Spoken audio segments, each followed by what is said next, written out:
अच्छा, तो अगर आप एग्रीकल्चर के कंपैरेटिव एग्जाम्स की तैयारी कर रहे हैं तो आपको पता होगा कि एग्रोनॉमी में मास्टरी कितनी ज़रूरी है। तो चलें, आज हम इसी अहम सब्जेक्ट के पूरे सिलेबस का एक रोड मैप तैयार करते हैं।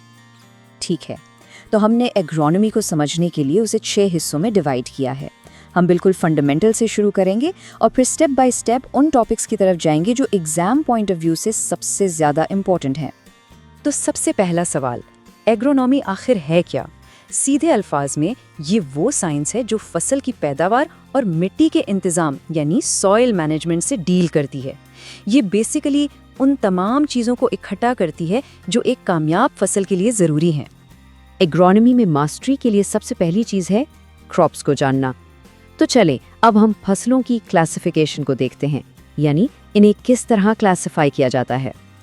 देखें, फसलों को क्लासिफाई करने के कई तरीके हैं, जैसे उनके लाइफ साइकिल की बुनियाद पर कि वो एनुअल हैं, बायएनियल हैं या पेरेनियल, फिर मौसम के हिसाब से यानी रबी और खरीफ की फसलें, और जाहिर है उनके इस्तेमाल की बुनियाद पर भी कि वो सीरियल हैं, फॉडर हैं या कोई फाइबर क्रॉप है।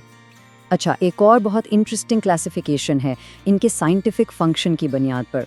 मेरा मतलब है इनका फोटोसिंथेटिक पाथवे क्या है, C3 है, C4 है या कैम है, या फिर इनकी बोटैनिकल फैमिली कौन सी है। ये जानना बहुत ज़रूरी है क्योंकि इसी से इनकी मैनेजमेंट का सही तरीका पता चलता है। ठीक है, फसलों की बात तो हो गई, अब आते हैं खेत की तरफ, यानी वो एनवायरनमेंट जहां फसल ने ग्रो करना है।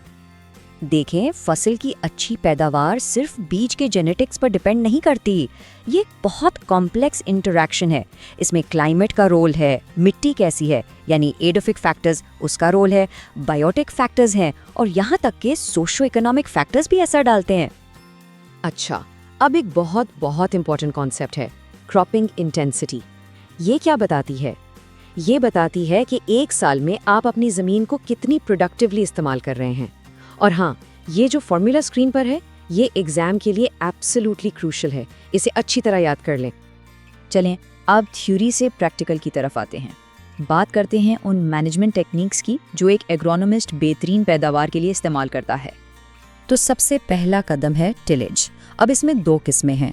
प्राइमरी टिलेज जो ज़मीन की गहरी खुदाई है हार्ड पेन को तोड़ने के लिए, और फिर आती है सेकेंडरी टिलेज।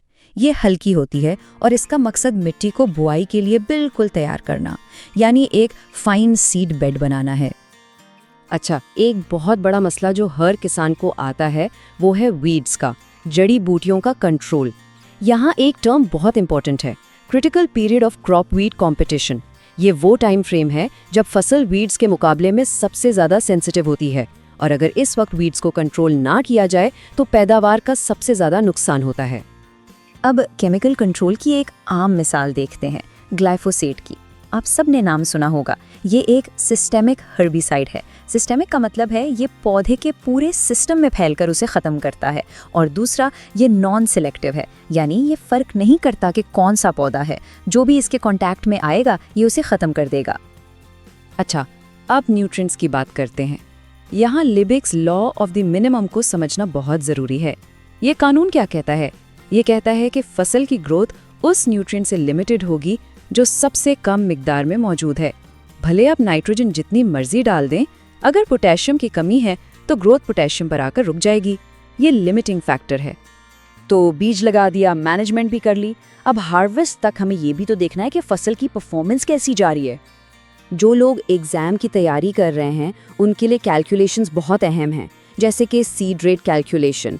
आपको पता होना चाहिए कि एक मखसूस एरिया के लिए कितना बीज दरकार है ताकि प्लांट पॉपुलेशन ऑप्टिमल रहे।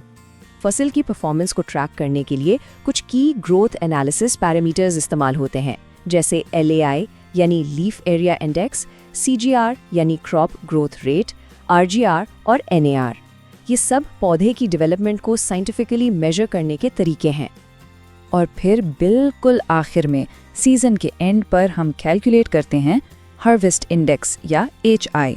ये असल में पौधे की एफिशिएंसी बताता है, यानी उसने जो टोटल बायोमास बनाया उसमें से कितना हिस्सा इकोनॉमिक यील्ड यानी दाने या फल में कन्वर्ट किया।